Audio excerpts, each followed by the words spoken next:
और इसीलिए आयशा रज़ी अल्लाह ताला अन्हा ये कहती थी कि जब मैंने नबी अकरम सल्लल्लाहु अलैहि वसल्लम के सकरात को देखा तो उसके बाद मैंने कभी किसी के बारे में ये नहीं सोचा कि वो सकरात अगर उसके ऊपर सख्त है तो ये कोई उसके गुनाहों की वजह से है या वो कोई बुरा शख्स है। ठीक है। तो इसके लिए ये अल्लाह ताला बेहतर जानते हैं कि किसको किस तरह के सकरात से गुजारना है। बिल्कुल।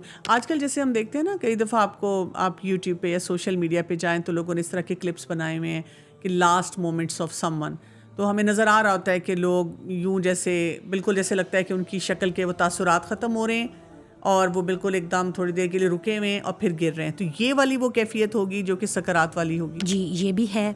इसके अलावा बाज़ औक़ात ये होता है कि कोई शख्स बज़ाहिर आपको दुरुस्त नज़र आ रहा है लेकिन वो आपकी बात समझ नहीं रहा, आप उसे कुछ कह रहे हो और वो कुछ लॉस्ट महसूस हो रहा है। ठीक। ये भी सकरात की कैफियत होती है।